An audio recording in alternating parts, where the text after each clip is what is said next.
இது தொடர்பாக செய்தியாளர்களிடம் பேசிய அவர், இந்தியாவில் பெண்களுக்கு ஏற்படும் புற்றுநோயில் கர்ப்பவாய் புற்றுநோய் இரண்டாவது இடத்தில் உள்ளது. 99.7% கர்ப்பப்பை வாய் புற்றுநோய் மனித மாப்பிலோமா வைரஸான HPV வைரஸால் ஏற்படுகிறது. இந்த புற்றுநோயை HPV தடுப்பூசி மூலமாக முழுமையாக தடுக்கலாம். இந்த இலவச தடுப்பூசி திட்டத்தை பிரதமர் மோடி வருகிற பிப்ரவரி 28 ராஜஸ்தான் மாநிலம் அஜ்மீரில் துவக்கி வைக்க உள்ளார். இத்திட்டத்தின் கீழ் 14 முதல் 15 வயதிற்கு உட்பட்ட சிறுமிகளுக்கு இலவசமாக HPV தடுப்பூசி செலுத்தப்படும். இந்த தடுப்பூசி ரூபாய் 4000 விலையுள்ளது. தனியாரிடம் கிடைப்பது மிக குறைவு, அதாவது 1% தான் கிடைக்கும். மத்திய அரசு இந்த தடுப்பூசியை தகுதியுள்ள அனைவருக்கும் இலவசமாக தரவுள்ளது. புதுச்சேரி, காரைக்கால், மாஹே, ஏனாமில் அரசு தனியார் பள்ளிகளில் படிக்கும் 14000 சிறுமிகளுக்கு ஆரம்ப சுகாதார நிலையங்கள் மூலம் இந்த தடுப்பூசி போடப்படும்.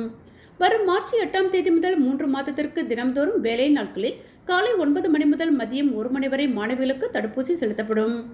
அதன் பிறகு தடுப்பூசி திட்டங்களில் வியாழக்கிழமைகளில் வாரம் ஒரு நாள் போடப்படும். பெற்றோரின் முழு ஒப்புதல் பெற்ற பிறகே சிறுமிகளுக்கு தடுப்பூசி போடப்படும். இதில் பக்க விளைவுகள் இல்லை, பாதுகாப்பானது. புதுச்சேரியில் தற்போது வைரஸ் காய்ச்சல் தான் உள்ளது, பறவை காய்ச்சல் அறிகுறி இல்லை என்றார்.